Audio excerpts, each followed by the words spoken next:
Hello everybody, welcome back to the channel. In today's video, we're going to have a Hearthstone player judge Disney Lorcana cards. I am joined by a very close friend of mine, Regis Kilbin. Regis is very well known within the Hearthstone community, also the Marvel Snap community where I met him. And yeah, today he's going to judge some Disney Lorcana cards. Regis, how are you doing? Tell me your experience with Disney Lorcana. What do you know of the game so far? I'm doing well, and I honestly know nothing about Lorcana. You told me the very basics. I've seen some stuff on Twitter here and there, but I know fundamental rules at best, and probably not even really have a grasp on those. Also, I find it interesting you call me a Hearthstone player instead of a Marvel Snap player. A lot of people would find that intriguing, since I think Marvel Snap's been my main game for a bit. It's your main thing now. I do still play Hearthstone, so it's fair. Yeah, for sure. I mean, I know you through Hearthstone. Bro, I was watching you in Hearthstone when I was like 16, so like that's where I know you from, honestly. So last week you saw young guy jokes. That's awesome, dude. Yeah, I appreciate that though. That support is nice. Long time support of you, Regis, for real. So yeah, okay. So jumping into this, the first card we're going to take a look at. This isn't included in the cards, but just for some kind of context, I'm going to show you a character card within Disney Lorcana. I'll kind of talk through the stats, what each kind of thing means about the card, and then we can jump into the few that I've picked out. So first card we're looking at right now is Olaf. Olaf is a 1-cost inkable card with 1 strength and 3 willpower. 1 strength is essentially 1 attack, and 3 willpower, 3 health, very similar to Hearthstone. Sure. And the stat that is unique to Lorcana is the little kind of diamond shape in the bottom right of the card, and that's lore. So Olaf quests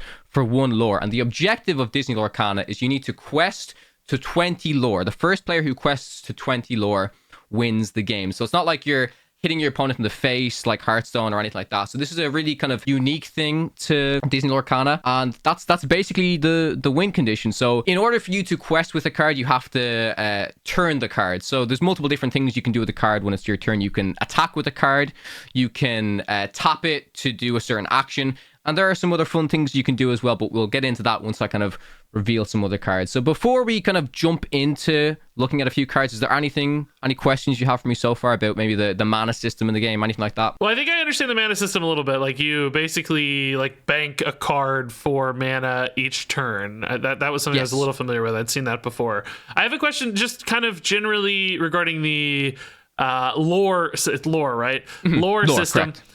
So basically the advantage of board advantage, getting ahead on board of your opponent, is that you don't really need to attack. You can instead push for lore. So getting board advantage. Otherwise you're kind of maintaining their board and probably attacking and trading in more often, which means you're not able to advance your win condition as directly. Yeah. Okay. So if they have more characters on board than you, by attacking their characters and banishing their characters, you essentially delay them in questing. But then when you attack, yes, you're also not questing, right? So it's about that kind of balance in controlling the board, but then also questing enough to essentially win the game. Okay, this may be a question we get into, but are there good board clears? Are there 5-cost cards that wipe out a board, that sort of stuff? You know what? I didn't have a card included in here, but just for that, I might include an extra card because there's definitely a lot of context. Okay, I'm trying to set expectations or how much getting ahead in tempo matters versus if there are board resets, then maybe tempo doesn't matter as much. But if there aren't a lot of board resets, there's not a lot of board resets. No, okay. I'll say that. But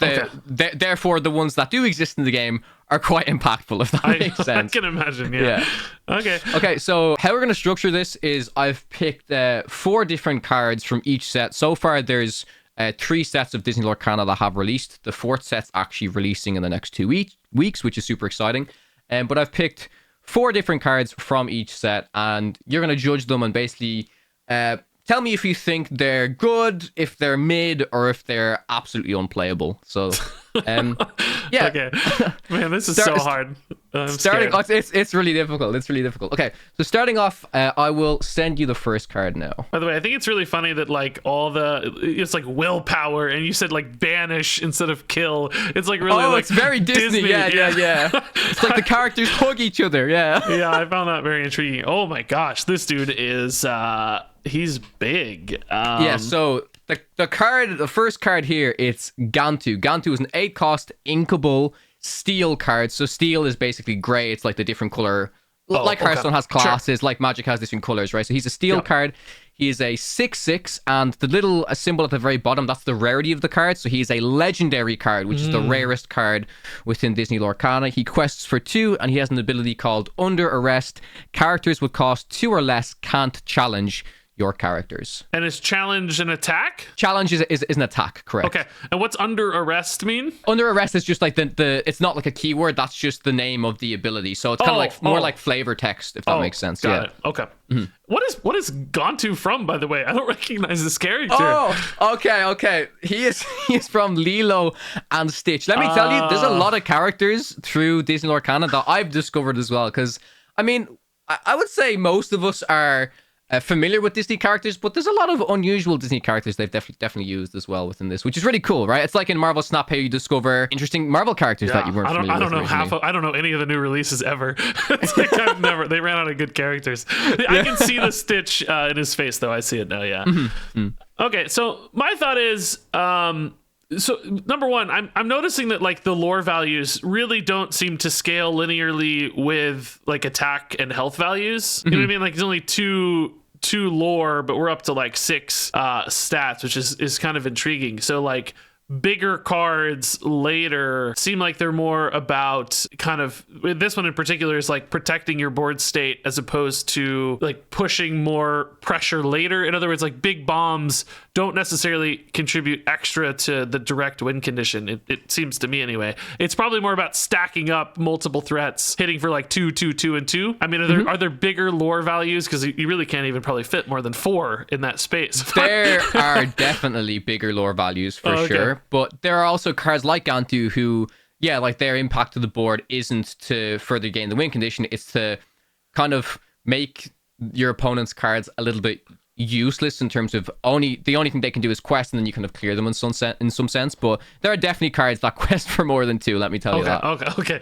My instincts on this guy are that the delta, the difference between his cost and the cost of cards that he's limiting seem too far apart. In other words, like if you're getting to turn 8 or whatever to play an 8 cost card, how many 2 or cost things are even left on the opponent's side of the board? Haven't those already kind of been dealt with? Perhaps there are some like swarm style cards that make 3 or 4 little cheap tokens, and maybe he's about protecting you from those. But I feel like that difference just feels too big, and I don't know what the stats scale like yet. I don't know if a 6/6 is, that seems kind of small for 8 in Hearthstone at least, right? That's not a particularly large stat line. So my instinct is that he comes down too late to impact the things he's trying to impact with this text, and he's not a threat necessarily in his own right either, perhaps with what I think will end up being a medium-sized or kind of underdeveloped stat line, although I don't know that for sure.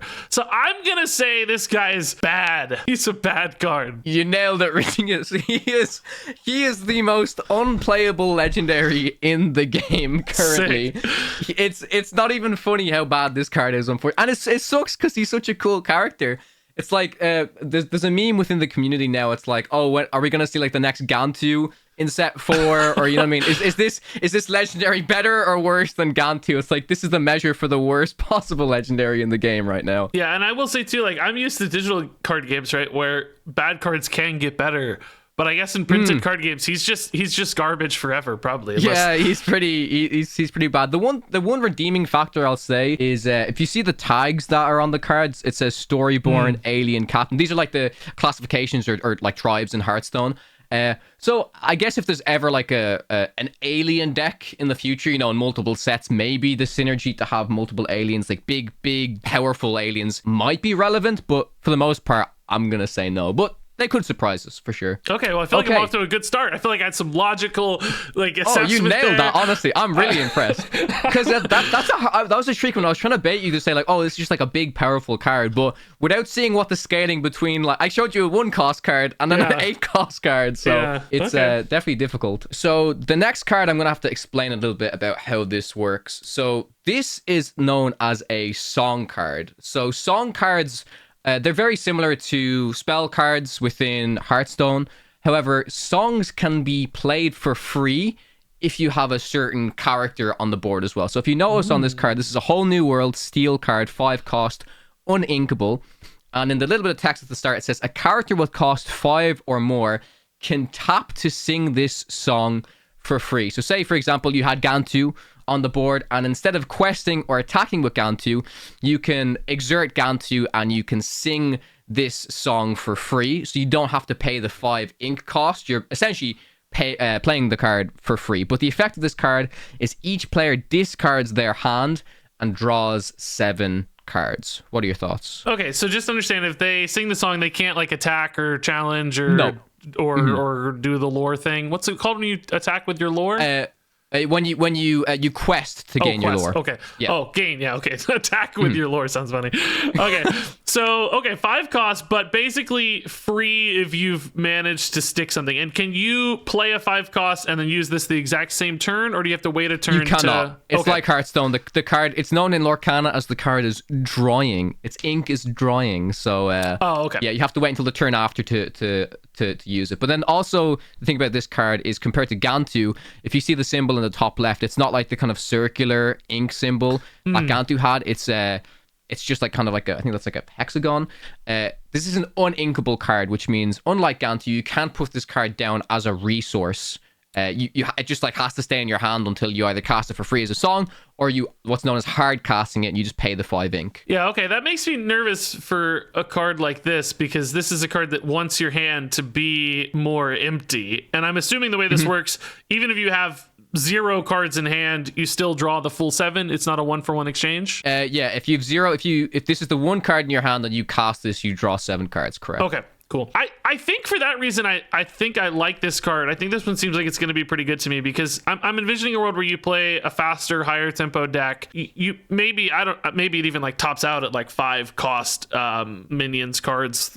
Units, what are they called? Is there a term for characters? Yeah, sure. Okay, maybe your curve even like tops out at like 5 cost characters, but you plan to get ahead early. And if we don't think there are a ton of board resets, if you're ahead enough and you play down a 5 cost, your opponent's maybe not going to have the removal necessary to deal with that immediately, which means you kind of get to play this for free. Your hand is smaller because you've been playing stuff out faster. You've also, probably been inking a card every turn to gain your ink. So my thought is like great reload in that case for a faster sort of deck. I don't know if it looks like this is a steel card again. Yes, it is. I don't know if that's a limiter here where maybe steel decks can't play like super fast, high tempo. Maybe that would be one reason this couldn't be used in that way, because I see Gantu and he's like a big boy. Steel kind of making me think maybe they're bigger, higher cost cards, which might mean you're kind of trading off like 3 or 4 cards in hand for 7, which isn't quite as many cards drawn, but the smaller your hand size, obviously, the better this is going to feel. So I'm still going to say that this is pretty good. Now, I am a little bit thoughtful about the opponent, too. Like, giving them 7 cards could be a notable downside, but I imagine there are matchups in particular where they're already going to have like 5-6 cards in hand. And you're not really benefiting them much, but you're benefiting yourself a ton, which is a really nice net exchange. And if you're ahead on board with your 5-drop, you don't need to attack with it either necessarily. So you're fine to tap it or sing the song or whatever. So I'm going to say this card's really good. You've nailed it once again, Regis. This is probably the biggest contender for the first card that's going to be banned in this game, I think, honestly. Oh, wow. It is extremely, extremely powerful and really difficult to play against, because like you said, there's a lot of players who, if they're not too experienced, they'll just play, if they're naturally playing a deck that just happens to draw a few cards, as they're drawing more cards and then you're playing your cards and then waiting to play your whole new world, they're just drawing more cards that will eventually just be discarded through the whole new world. But the thing that makes this card the most broken is exactly what you said, the fact that you can sing this. So imagine you have a 5 cost card on the board, whole new world is the only card in your hand, you have 5 ink. You sing that for free, you get a whole new hand, 7 new cards that you can then spend that 5 ink you haven't spent on playing this card to play new characters or play new spells and stuff like that, right? So for that reason, it's super powerful because it's like a reload tool. And in particular,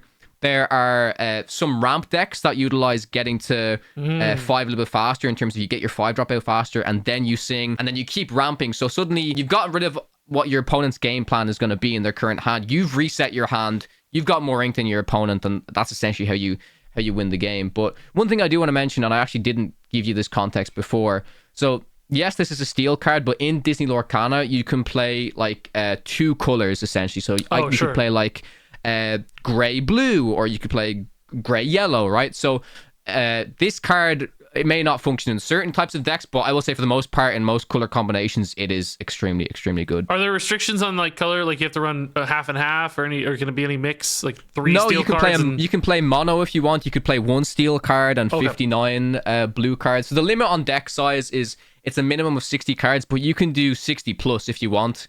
The rule for this game. Yeah, the rule for this game is as long as the deck is shuffleable, then you can play as many cards as you want. Oh, okay. That's funny. I like this literal physical. You have to physically be able to shuffle. Yeah, you have to physically shuffle. Yeah. That's funny. That doesn't make sense. I really, by the way, I should just note, I have like almost no experience with physical card games. I've always been a digital card game guy. I really came into Hearthstone through World of Warcraft, not through like Magic. You know what I mean?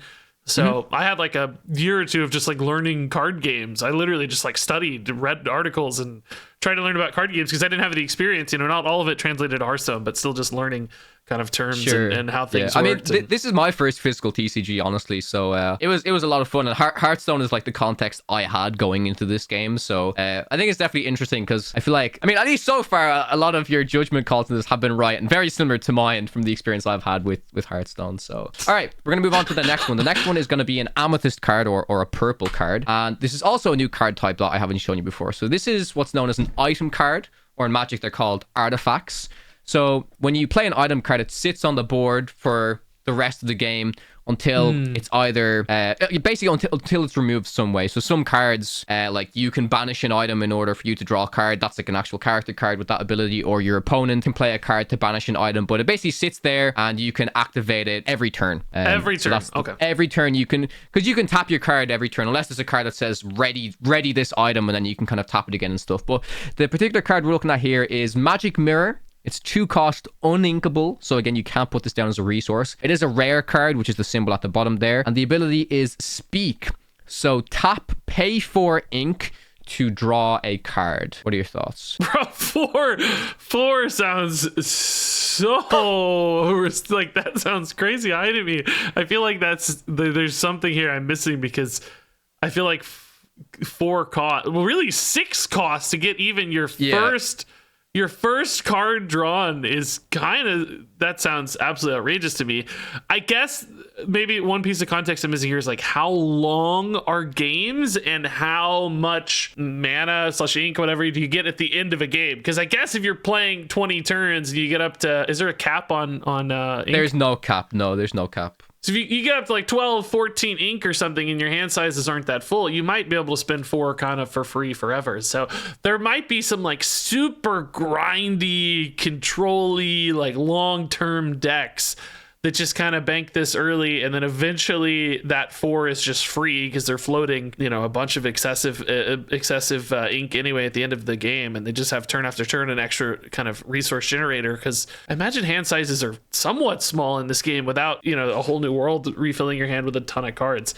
So I'm going to say probably to me that this card is mid. I bet it's really selective, and like maybe one deck can make this work, and it's just like some really greedy late game deck, and everybody else is like, oh god, that's way too slow. Yeah, this card is pretty unplayable at the moment. No! But I will say, in set 1, so this is a set 1 card, and like I said, there's been 3 sets, and you know very well with Hearthstone that power creep is a thing. The more cards that are printed, cards will become more powerful. But this card was played in probably the best meta deck in set 1, and that was a very, very controlling deck, very grindy deck that you pretty much could spend 4 to draw a card. And like, we're all looking back at this card now saying, oh my god, how is this ever in a meta deck? Because it is painfully slow. The game's already gotten that much faster just in like 3 or 4 sets. Yeah, wow. Yeah, it really has. So yeah, this card is, I truly doubt that it will ever see play in a meta deck again, but it could be fun in like a kind of like a multiplayer style deck where it doesn't really matter too much in terms of the competitive side. But yeah, this card was played. It was played in the meta deck at one stage, but ultimately, yeah, it's just too slow right now. I might argue my assessment was actually kind of on point then. Oh no, I think it was. It definitely was, because you said that there was some deck that could utilize it, and at the time there definitely was. So I think like one deck makes sense for this. Everybody else is like, no way, this is too slow. Yeah. So yeah. Pretty much. Yeah, 3 for 3 so far. I'm let's really say impressed. 2.5. I don't want to give myself too much credit. No, I think that was good. I'll say 3 out of 3. Don't worry. Okay, I appreciate it. Thank you. All right, so the next card I'm going to show you is from the color green or emerald. And this is the last card from set 1. So this one is Beast. Is a 5-cost uninkable card, 4/4.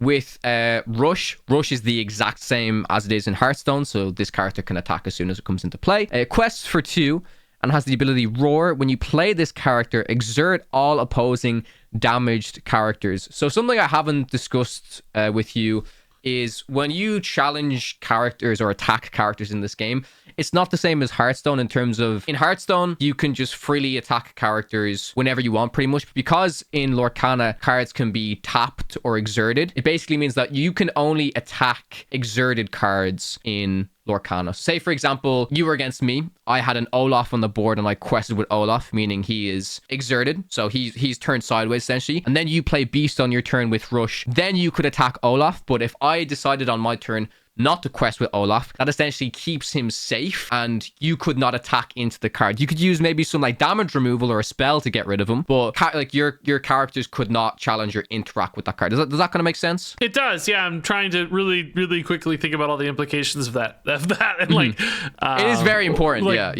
banking kind of cards for later and like building up a board without questing and then doing what's known as like a giga quest, you know, right, like going all at once. Yeah, like dumping a bunch of damage. I'll call it damage.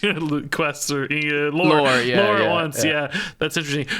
For Rush, can they also quest the same turn or only challenge? They can only challenge. Okay. They can only challenge. Okay. They can't sing. So the card isn't technically readied. The term ready in this game basically means if it says a card comes into play ready, then it can quest, it can attack, or it can sing. But if it says rush, it can literally only attack, yeah. So exerting in this case means you can use this to snipe any card that your opponent has down, even if they didn't exert quest, it. Correct. Yeah, so say if my Olaf had 1 damage on it and it was a 1/2, and then you play Beast, and you just that Beast will then exert him, and that means that Beast can then attack him to kill him, if that makes sense. Okay, to me that makes this seem like it's pretty good, just because it seems like it's kind of removal on a stick almost, and has like some utility to kind of work around your opponent's game plan a little bit, maybe do some surprisey, sneaky stuff that they weren't expecting, kind of messing and interrupting with their game plan perhaps a little bit. I don't, again, really know the stat lines just yet. 4/4 for 5 seems okay-ish for a card that can challenge immediately. So I don't know if this is like sometimes in games we have cards that are more about setting your own synergies and your own win condition, and this is my game plan. This definitely seems like one of those cards that's maybe not about driving your own game plan, but kind of reacting to your opponents. Not necessarily a full-on like control card necessarily,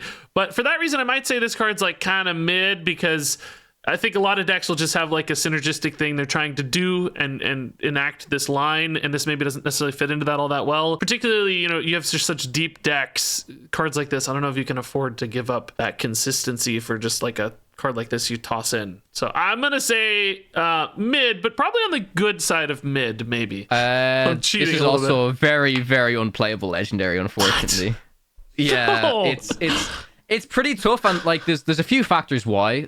One of the most obvious ones, honestly, is the fact that it's uninkable. That can be a huge toll. Like I see. The thing about cards being uninkable in this game is they truly have to be extremely powerful, because if they're not, then they can kind of get stuck in your hand, and then if you can't get to enough ink to then play them, or alternatively you can't ink this card to play another card, then that's a huge problem. But then also, so you brick out your hand too often with cards like this. Yeah.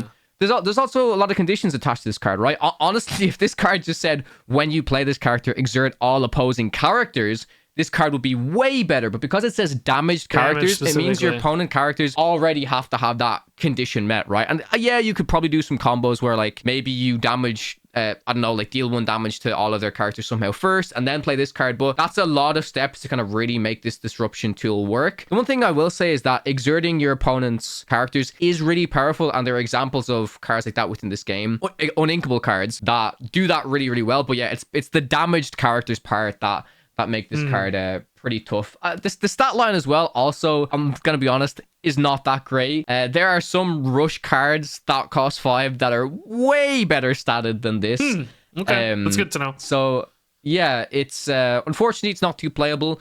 maybe it'll have a niche in the future, but yeah. Do they have multiple versions of the same characters, like multiple Beast cards? Okay, I was gonna say, because it'd be sad to waste such an iconic, like, Beauty and the Beast. My God, that's like top 5 characters, maybe, that's so iconic. I'd hate to lose it on a bad card. Okay. There are some cool mechanics I'll definitely show off to you, kind of explaining the different mechanics of this game for sure. But yeah, that's set 1. So 3 for 4 is not too bad. Not too bad at all. I'm really impressed with that.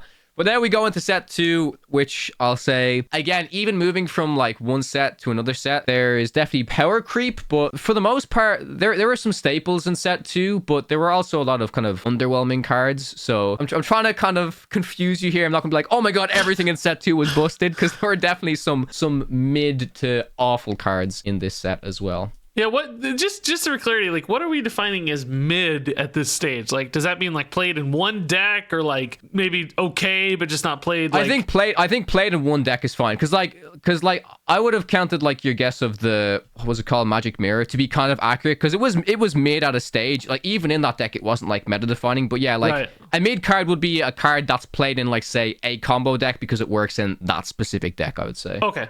How many cards are in a set? 204. If the number isn't like the bottom left there, so plenty of cards. I see. Yeah, that's a lot. Okay, so moving on to set 2. The first card I'm going to show off is Madam Mim Fox. This is an amethyst card, or purple card, 3-cost inkable, 4/3, quest for 1 with the effect Chasing the Rabbit. When you play this character, banish her or return another chosen character of yours to your hand. This card also has Rush. What are your thoughts? When you play this character, banish her. Why would you want to banish your own character, I guess? That means just like kill it off, right? So you basically play this and do nothing. So to kind of wrap your head around this, the requirement for this card is you need to have another character on board in order to bounce back to your hand. I see. To play this card. Okay, I thought it was an advantage, not a condition. I understand. So they're basically saying, hey, don't play this without without having something else. Exactly. Yeah.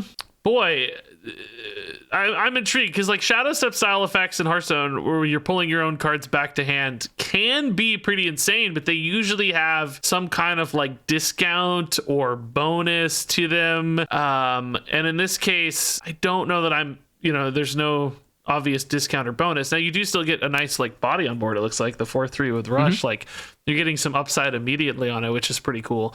I'm thinking like, I guess there are maybe like low cost on play effects, what I would call battle cries in Hearthstone, right? Where you're like doing some cool thing and then bouncing it back and doing some cool thing. And it's not a huge tax on ink, because it's probably a low cost card if you're playing this, at least on curve on 3. I will also note that if your like hand sizes are small, of course, bouncing things back to hand is kind of like getting a resource back, especially if the play effect has some kind of upside. So that's actually pretty intriguing. I think that makes this look pretty good. I would say mid if it wasn't for the fact that it has a good onboard presence immediately, but because of that Rush, I'm going to say this looks pretty good. Yeah, this card has pretty much shaped purple decks since set 2. This is, honestly, I don't know if there's a single... Yeah, I don't know if there's a single... There are some maybe combo purple decks that don't play this card, but oh my God, this is insane. I think they maybe undervalued the power of bouncing cards in this game, because think about even bouncing an Olaf, right? So say if even turn 1 you play Olaf, turn 2 you play nothing, and then turn 3 you play Madam Mim Fox. So on turn 3 you can quest with Olaf, so you can gain the lore, and then you play Madam Mim Fox to bounce the Olaf back to your hand, which essentially protects that card from then being attacked and removing the lore. And then this card has that basically on play presence of, well, then I can attack into one of my opponent's things. Even sometimes you don't have to attack into your opponent's things. It can literally just sit there as a 4/3 for 3. But then because you've bounced a card like Olaf back to your hand, then that 1-drop, which, 1-drops as you go later into the game aren't going to be as valuable as they are in the early game. You can just ink that Olaf as a resource to then play your more powerful cards. So that's the whole reason why this card is particularly good. And there are also cards that actually benefit from being bounced. There's a card in the game, it's Merlin Goat, that basically says when you play this card, gain a lore, and then whenever this is kind of like removed from play, be that banished or added back to the hand, you also gain a lore. Oh. So, whoa. Yeah, that card very, very much shapes the purple decks. That's the sort of thing I was thinking about, like nice on-play effects. I didn't even envision return-to-hand bonuses on top of that. Yeah. Wow. Yeah. So, yeah, she's a super powerful card, and I think she'll be like a staple card for a long time in purple, honestly. So yeah, that was a pretty decent evaluation. It is difficult to wrap your head around at first though, because I think a few players definitely undervalued the kind of bounce package at first, but it is very prominent within the meta at the moment. Okay, the next one we're going to move on to is an amber card or yellow card. This is Sleepy's Flute. It's an item, 2 cost, uninkable, and has the ability, a silly song. Tap if you play the song this turn, gain 1 lore. This art, dude. I don't know what's going on with this fish, dude. I don't know what is happening. What is Gantu doing with this fish? I don't know. Okay, sorry. It's 2 cost, uninkable. A song again. If you played a song this turn, gain 1 lore. So you had to play a song previously, and then this adds on. Yeah. So the thing about this card is, it's an item. Again, item. I forgot. I was thinking it was a spell. It's an item. Yeah. Yeah. So I'll use the example of like just Gantu singing A Whole New World, for example. So if Gantu sings A Whole New World, if Sleepy's Flute is on the board before the Whole New World goes off, it's fine. But even if it gets played after the song is played, because the condition is if you play the song this turn, then you can tap it. It's not like this has to be on board and then you have to sing the song. You can sing the song first and then play this and then tap it to gain the lore. Oh, sure. Makes sense. So even the turn you played it, you can tap an item? Correct. Yeah. Items, you can tap them as soon as they come into play. Correct. Okay. So I'm sure there are like decks that are running a number of songs. Are all the songs uninkable, or are some songs inkable? No, some are inkable. Yeah. Okay. I was gonna say it'd be hard to commit to a full song deck if some weren't inkable, but if some are inkable, perhaps there's a deck that runs like more songs, and then just like every turn, this is kind of chipping away at the opponent's health total, or gaining lore, I guess is how that's phrased. So advancing your win condition a little bit over time kind of reminds me of like almost like a hunter hero power in Hearthstone or something, right? Just kind of like incrementing a little bit at a time, turn after turn.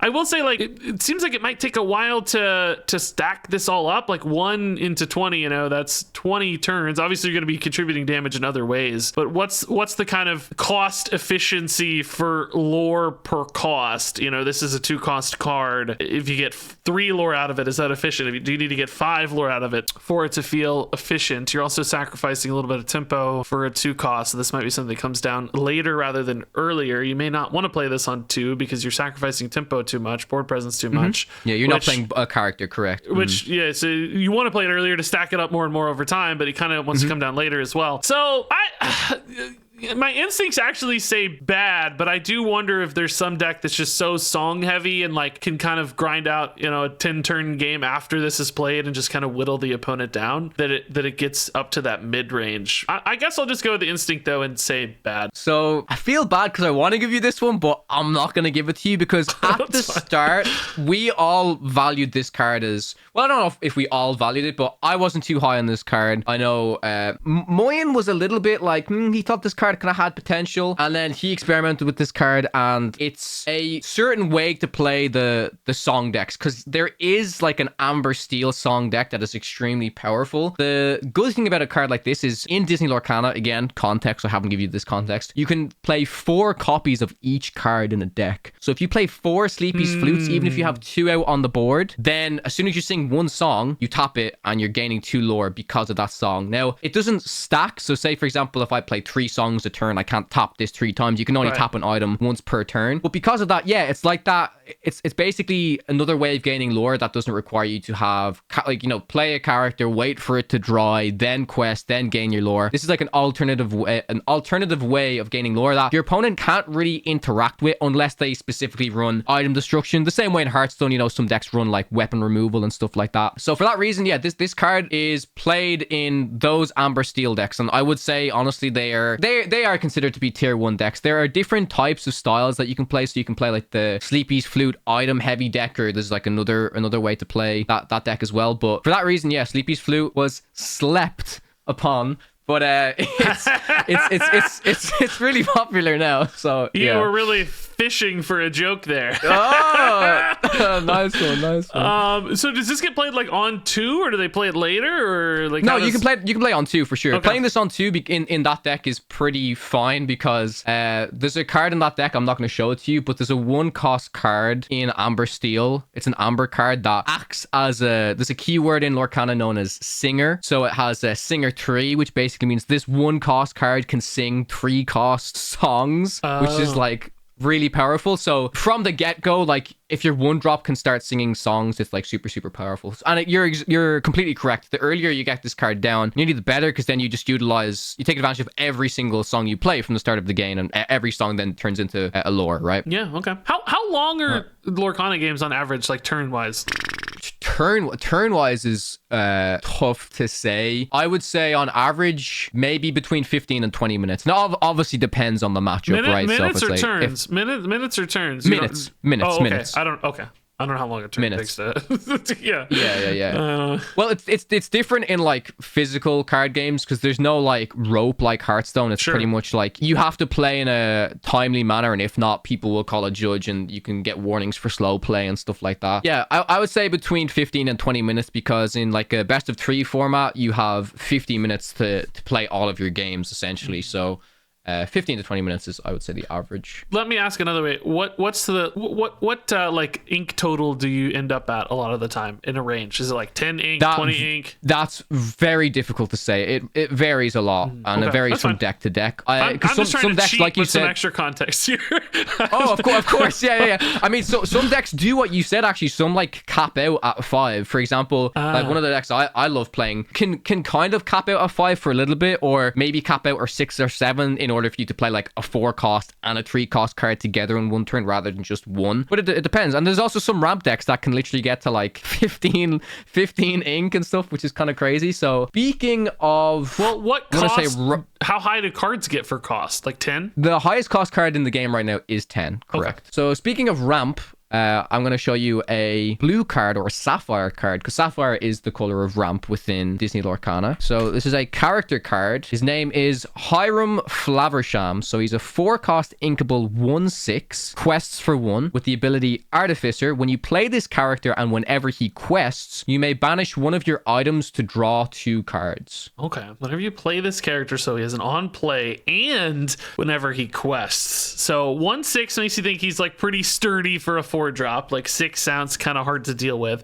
Is there like hard removal in the game or just damage based removal? Is there like a spell that says destroy this character type stuff? There's both. Okay. All right. Banish one of your items to draw 2 cards. So items so far have been things that benefit you from being on board over time. They don't seem to be one use items. I don't know if that's just a biased sample you've provided me, but they seem to have turn after turn actions. Is that generally true, or can there be like a one time use item? It depends on the item. Okay, you're being sneaky.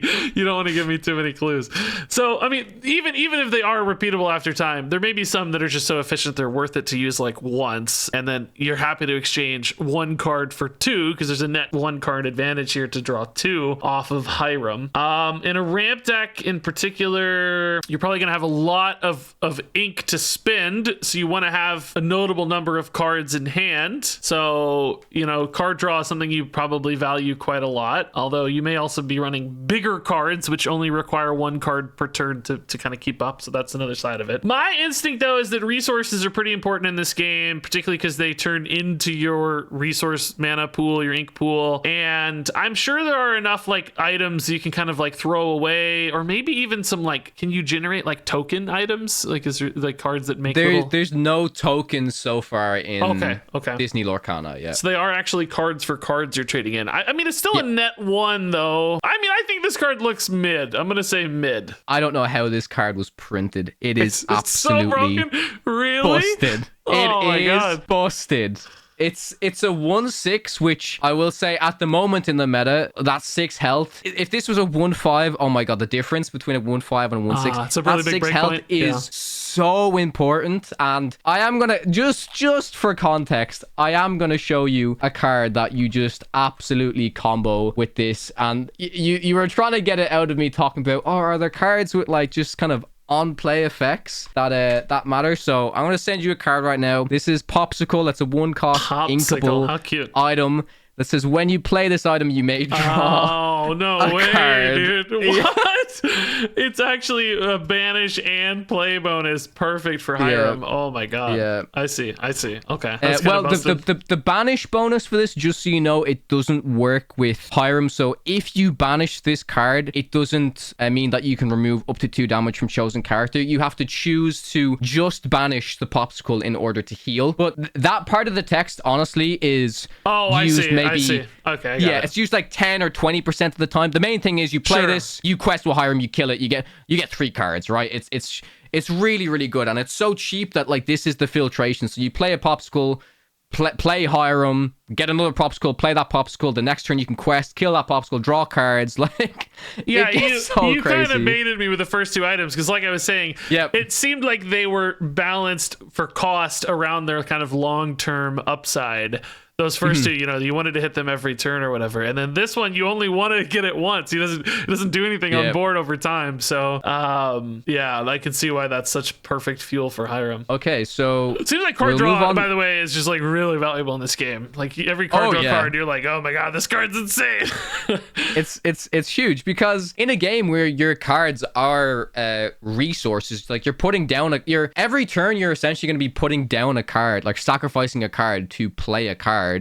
You want to have more cards in your hand because then you can easily run it. If you're playing a deck that doesn't have card draw, you'd better hope that those cards are sticking on board or really powerful, because if not, then you're going to just be top decking, like literally, right? Because like I said, you have to ink a card to play a card nearly every time. What's your starting hand size? Starting hand size is 7, and actually, fun fact, the mulligan in this game is the most powerful mulligan in any card game I have ever played. So compared to Hearthstone, it works the same way. You draw your 7 cards, you can choose certain cards to put back, but you put those cards back at the bottom of your deck. Then you draw another. If you mull 7, then you draw another 7, and then you shuffle your deck. Whereas in Hearthstone, you put whatever cards back into your deck, and there is a chance, right? There is a chance that you could see those cards again. Okay, interesting. So yeah, the final card for set 2 is another emerald card or green card. This is Dr. Facilier, 7-cost inkable 4/4 evasive. So evasive is only characters with evasive can challenge this character. So it's kind of like stealth, except even if you attack with this card, it still retains the evasive. Right. So and I'm pretty sure in Hearthstone, right, like even if there's 2 stealth characters on board, the stealth character can't hit the other stealth character. It has to wait until that card attacks. Yeah, no, I get it. This is literally just like evasive in Runeterra, I think, right? Isn't that the same? Isn't that the same keyword even? Or something like that. I forget. And a quest for 3, and it has the ability, whenever this character quests, chosen opposing character can't quest during their next turn. If this character quests, chosen opposing character. What does opposing character mean? Like just so if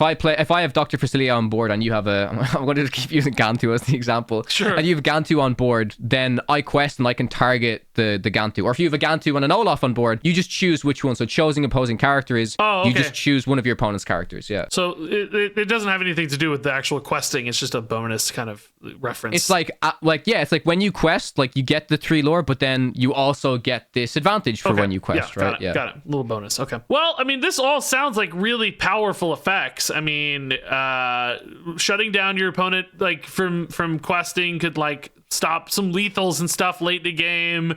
Evasive seems like this is going to be really hard to deal with for board-based decks, although evasive doesn't stop any sort of like targeted effects, like spells type things. It does not. No, it does not. In that case, 4 health sounds very small. You just told me 5 health cards were easier to deal with than 6, so I imagine 4, especially in turn 7, is pretty darn easy to deal with. I know this sort of effect in Runeterra was really good for early game cards, but kind of loses upside later and later as you get into a game because more and more access to removal opens up. I have to imagine this card is bad because of its cost right here, but I bet if this was like 2 or 3 cheaper, it might actually be totally busted insane. But I think it's just probably too expensive based on what I know, which is not much. You hit the nail on the head. Yeah, this card is very, very bad for all of the reasons you stated. I definitely messed up saying that number about the 5 to 6 thing, because this card can be removed very, very easily with not too much damage removal. Or I mean, like, it's actually exactly what you said. Evasive cards for the most part are way more impactful in the early game than they are in the late game, because as the game goes on, people have access to more powerful removal tools, whereas if this was cheaper, then they might not have access to those removal tools. Yeah, if that makes sense. Yeah. So yeah, for that reason, unfortunately, like, it's a cool effect. It is like super, super cool, but he is, I can't see a world where he will become, honestly, I actually can't see a world where this card becomes playable, unfortunately. But it's a shame, because it's a cool character. But luckily in Disney Lorcana, there are multiple versions of Dr. Facilier. Oh, that sounds like one's really good. It's what I'm hearing. That was set 2, so we're going to move on to the final 4 cards, which are from set 3. How are you finding these cards so far, Regis? I think you've done pretty well so far, honestly. Pretty cool. Like, yeah, the designs seem interesting. I mean, I feel like there are some, specific contexts that are just hard to imagine. Like the popsicle thing is like so perfect for Hiram, feels like it was literally printed specifically for that kind of synergy. That stuff's hard for me to envision, but the general kind of unfolding of a game, I think I'm at least understanding a bit. So that feels good. All right, so we're going to move into set 3. We're starting things off with another steel card. This is Mr. Smee, Bumbling Mate. 2 cost inkable, 3/3. Quests for 2 with an ability, oh dear, dear, dear. At the end of your turn, if this character is exerted and you don't have a captain character in play, deal 1 damage to this character. Okay, I know that we saw a captain earlier. Gantu was a captain. Yep. I don't know how cheap captains are, because I feel like if there's like a 1 cost captain, you can sort of get down preemptively, or maybe even like a 3 cost captain to play shortly after this one. That could definitely help. I wonder if the shape of trades in an early game matters. In other words, if there's a lot of like 2/3s and you're hitting this into a 2/3, then that one damage is obviously going to finish this off. Whereas if you're hitting 1/3s or 1/2s or whatever, then this gets kind of an extra round of interaction, right? It can 2 for 1 instead of 1 for 1, which seems like a pretty big distinction. We saw Olaf as a 1-drop was a 1/3, and that's a base effect. So I wonder if cards with bonuses and text and stats are a little smaller than that, and then 2-drops, I wonder too if the same thing happens. But I can imagine a lot of like 2/2s or 2/3s. So I'm gonna say that this is mid. I think it's probably just like a fine, faster aggro-y card, some kind of pirate synergy thing. It really just depends on how accessible captains are, how quickly this needs to attack, because there may be some scenarios where this doesn't really need to hit minions, and it just quests instead, because 2 quests on a 2-drop seems pretty good based on some of the stuff we've seen so far. So maybe it's more about like going face with your lore anyway. So I guess mid. This is good. My favorite card of set 3. It is really, really powerful. There is, you also got to correct, there is a 1-drop Captain Hook. I can see why that helps, yeah. In the game that you play Captain Hook and then you play Mr. Smee. But honestly, even without the Captain synergy, even without having the Captain, this card is insanely good because of the versatility of it, right? It's this like huge tempo tool that, like you said, if you need to hit into a 2/3, sure, it can kill it, but that's honestly not really what you want to do with the card, because like you said, then as soon as the turn ends, suddenly Mr. Smee, he's exerted, he will just deal the 1 damage to himself and he dies. But every time you quest for 2 with this, you really require your opponent to want to have an answer, because if you quest twice with this and you get 4 lore out of a 2-cost card, it's extremely good. But like I said, it's like the idea of kind of having that big body paired alongside the 2 lore for such a cheap amount. So yeah, Mr. Smee is incredible. I mean, I played him in my deck that I took to like the set championships, which is like the most competitive version of Disney Lorcana that you can play at the moment. Wow. He was the highlight card for me. He was the highlight. He won so many games for me. So yeah. Aggro. Yeah, but honestly, like, I didn't even play him in an aggro deck. He is very prominent in a lot of aggro decks, but tempo as well. Like I said, because it's like that. Like I personally love the idea of decks that are very tempo based, but then they have the ability to like switch on the gas as well. So you can kind of control the board a little bit, but then maybe you want to switch on the gas. But yeah, overall, you're correct. He is an aggressive card for sure. character. Next card, I'm just realizing this is going to be really weird because the orientation of this card is going to be really difficult for you to read for how I send it. So this is a new card type that was introduced within set 3. This is a location card. So you might need to save this image and kind of rotate it if possible. I should have probably done that before sending you the image. But yeah, this is a location card. It's green and an emerald, 3 cost, inkable. It has 7 health and it has 1 lore. It's weird how they don't orient the cost with the... I guess when it's in hand, you want to be able to see the cost. When it's in hand, it's fine. Right, okay. You also, if you're turning your card sideways in your hand, your opponent will know you have a location card in your hand. So, yeah, that's fair. Yeah. So Kuzco, it's a 3/7. So I kind of was photoshopping instead of listening to what a location is. Did you describe that? Sorry. Yes, so I actually haven't. A location card, it essentially... So this card has 7 willpower or 7 health. Locations can be attacked at any time. They don't have to be exerted the same way as characters, so they can be attacked instantly. And the statistic on the left, which is the 3 there, that's how much ink it costs to move your character to a location. So when you play character, you just play on the board, and then if you want to bring it to a location, you have to pay a cost in order to move that card to a location. I see. Whenever a character is challenged and banished while here. Banished the challenging character. Yeah. So you can kill my card here, but you're going to lose your card no matter what. Correct. And then this card also has the lore symbol there on the right. How lore works with locations is when you play a location on your turn, I mean, like, nothing happens, you don't gain the lore. The next turn, you will gain the lore that's present on the card. So at the start of every turn, you gain however much lore is present on a location card, if that makes sense. So as long as the location is present, you will gain that lore every turn. Your opponent has to defeat your location so that you can, they stop their opponent from gaining that lore every turn, essentially. Okay. I mean, this is interesting, right? Like, 7 health for 3 seems really high, but it's not really 7 health is interacting in the same way as a character card's health interacts, because that has an attack value attached to it. But it is still... go ahead. You can think of this card as... I'm kind of helping a little bit here, but it does really help to kind of get some context around locations. You can think of this card nearly as a character card that's always exerted. It's a 3 cost. It has 7 health, 0 attack, and it has 1 lore. It doesn't quest for 1 lore, but it just passively gets 1 lore every turn, right? Yeah, I will say that lore passively stacking up is kind of intriguing, because it does feel like the opponent has to deal with this, which it doesn't really harm them from a resource standpoint necessarily, because they can just like trade into it freely with any cards on board, but it does take time. It delays them if they wanted to quest or, trade into something else instead. So this could be sort of a good, like, hey, you got to solve this problem kind of card. And while you're solving this problem, I'm going to sort of do other things.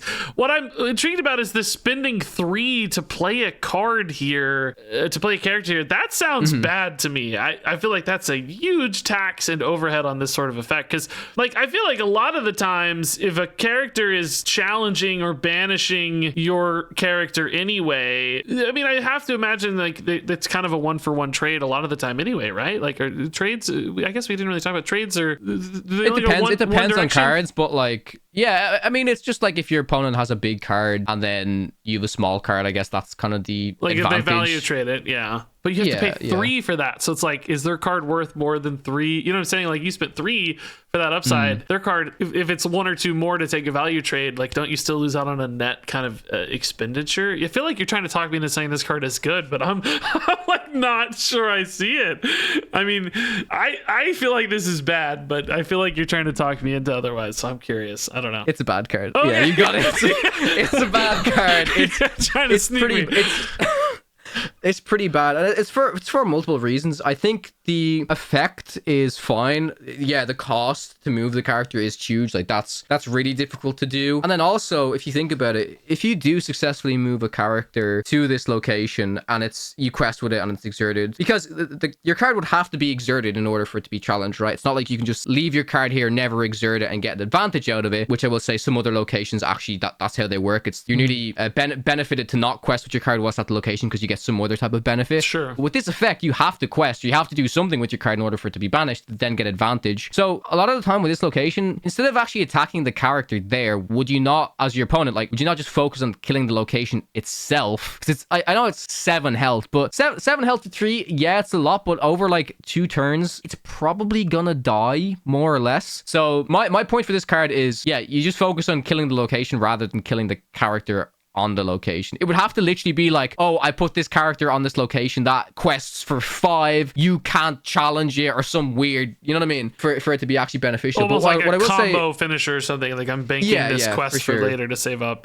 But there are some location cards that are like super powerful and like not statted much higher than this. I think it's the effect of this card that kind of sucks a little bit. But yeah, you judged the card pretty well, so I'm pretty impressed, because locations were definitely difficult to try and figure out how valuable they are. I will say we've seen the power of locations, but there are also a lot of locations very similar to this one that are trying to sell you this dream, but they don't get there in the end, unfortunately. We've got 2 cards left. The next card I'm going to show you is an item card. It's within Sapphire. Lucky Dime. 7 cost, uninkable. It's a legendary item. It's the first legendary item within the game, and it has the ability, number 1, tap this item, pay 2 ink. Choose a character of yours and gain lore equal to their lore. 7 cost. Dude, 7 seems so high. Now, you did say Sapphire's ramp, though, so maybe these ramp decks have a way to get so much ink that 7's actually not that much, and then the 2 extras maybe not that much, and then this becomes like almost like a combo finisher of sorts, where you just play big stuff. It doesn't even maybe matter what the big stuff does. It's just like you're using it to fuel your lucky dime as your sort of win condition. So it's like maybe that stuff just interacts with the board or whatever and just happens to carry along with it a nice little lore value. And I haven't seen any crazy big lore values yet. You've said there were some big ones, but I think 3 is the most we've seen. I'm saying nothing. You tease there's like big ones, because I said 4 is all that would fit, but maybe they get smaller or maybe they have a number. So for that reason, I'm gonna say, despite my instincts at how expensive this is, because your first glance is like, oh my god, it's so expensive, I'm gonna say something about ramp decks cheesing a ton of ink and having some big payoffs makes this really good. God damn it, Regis. I thought I could get you. Yeah, this card is really good. Because honestly, like, I looked at this card, we reviewed this card when the set came out, and we were like, this is utter trash. I thought this card was so unplayable because of how high it costs. Because, I mean, like, no one's playing this on turn 7. Like, why would you spend 7 ink to play this, and then your opponent just uses item removal to just instantly kill it? So I spent 7 ink and I've done nothing. But you're correct, it utilizes a lot of ramp. There's a specific card in the game, Bell.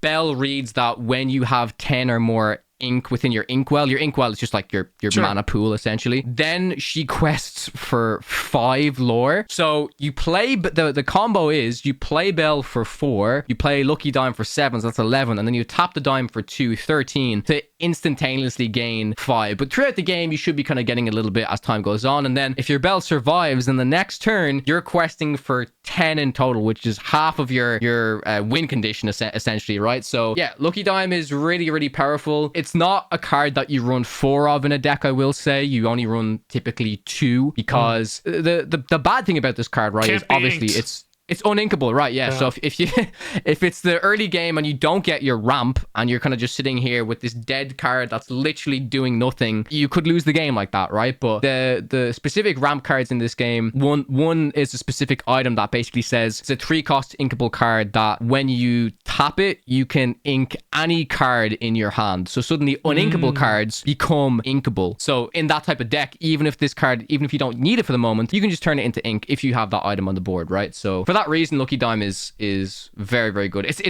in the best deck in the meta at the moment. So oh wow, god damn it, I thought I'd get you on that. I really thought I'd get you. I literally just thought, like, would a druid be able to do something broken with this? If it like said, you know, use a card's attack against the opponent or something, it's like, yeah, they could probably do something broken with that. So yeah, sure. Okay, so we're moving on to the very last card right now. So we're gonna show off Emerald card. This is Milo Thatch, 7 cost, uninkable, 4/4, quests for 3, has a shift ability. So shift is a super unique mechanic in Disney Lorcana, and I'll just read this out for the viewers. It says shift 4, you may pay 4 ink to play this on top of one of your characters named Milo Thatch. So let's say, for example, I think there's a 1 cost 2/2 Milo Thatch within the game. You could basically cheat this out for 4 instead of 7 if you have that character on the board already. If that character is ready in terms of it wasn't played that exact turn, then yes, you can instantly quest with this card or instantly attack with this card. That's how shifting does work. But this card also has an ability. It says, take them by surprise. When this character is banished, return all opposing characters to their player's hands. So kind of like a vanish effect in Hearthstone, but just for the opponent's side of the board. Well, that sounds insane.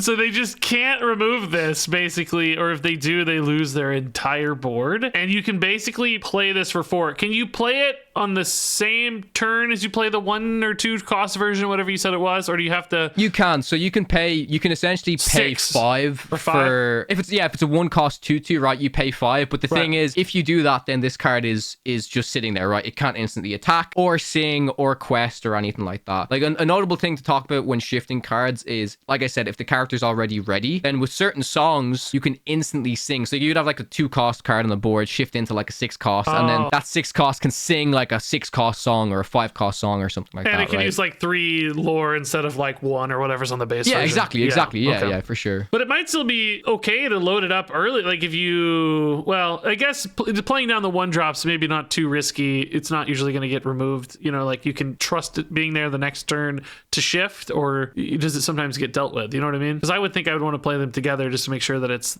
there to save 3 ink on playing this one. You know what I mean? Mm-hmm. It is also known, like I will say that shifting, if you think about it, you are kind of 2 for 1ing yourself in a sense, because like if the card you shift onto had any kind of like relevant ability that was like super good, you're kind of negating that. So shifting in general, it as powerful as it is, because it's like kind of like cheating out a card, there can sometimes be downsides to it, but it is kind of specific to certain cards for sure. Well, the biggest downside to me is like just having both of them available. Like you got a big deck, having 2, like they're probably neither one is good without the other, and you need both to kind of make it good. You know, like you don't want to probably just play a naked Milo Thatch here. On top of that, this one's not inkable either, so if it's like a big high cost thing stuck in hand, you can't turn it into ink. That seems like a pretty big downside. So I don't know, this effect seems nuts to me. Like the returning all characters to their hand, like that's, it says all opposing characters to their players, and that apostrophe is at the end of the S. The reason why it says players is because all cards in Lorcana are templated for multiplayer, just so you know. Ask. So like there's a multiplayer format where like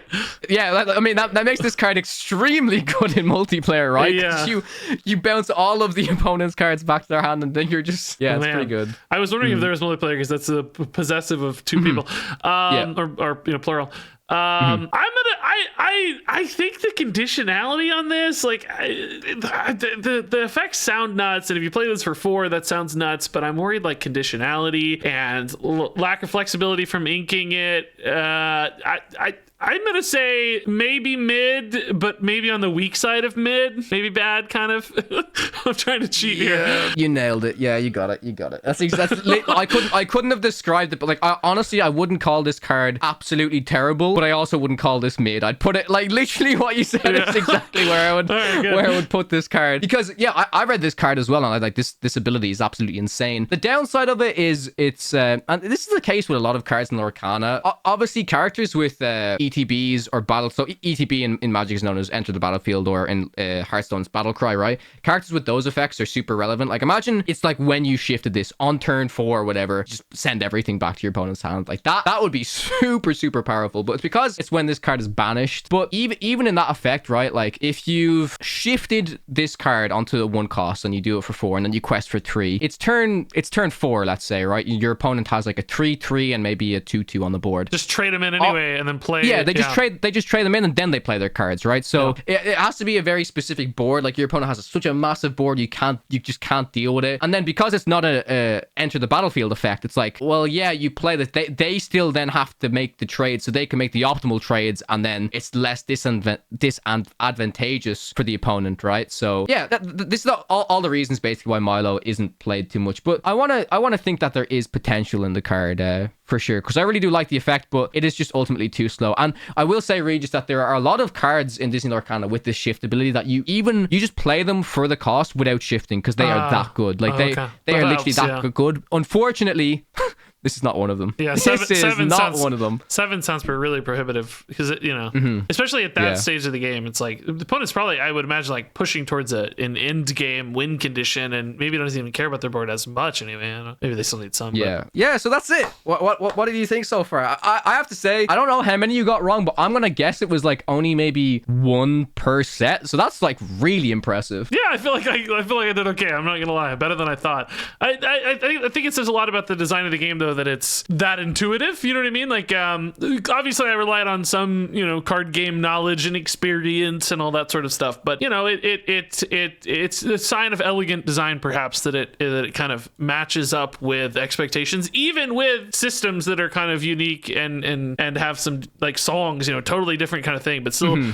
Kind of plays into what your expectations are for efficiency and tempo and all these sorts of things, right? Like it's probably a good sign of some really good, elegant design. It seems like the game is just blowing up, by the way. So I mean, they're doing something. Oh right. yeah, no, the game is incredibly fun, honestly. And honestly, I think right now the meta is as balanced. I want to say as balanced as it will ever be, but it's just incredibly well balanced. And it seems like this game, every time a deck kind of seems to take over, that different versions of the decks kind of come out, and the meta is constantly in flux, which is like super fun. I will say a big reason to that, I think you're aware of this already, is that there is a free unofficial digital client made for this game, and that's helped a lot of people kind of play test the game, trial out different decks, and then if they want to go to like competitive tournaments, then they can source the cards or buy the cards that way. So having a tool like that honestly is like super useful to try out a game rather than invest a lot of time and money into, because physical TCGs are expensive, very expensive. But it's not to say digital card games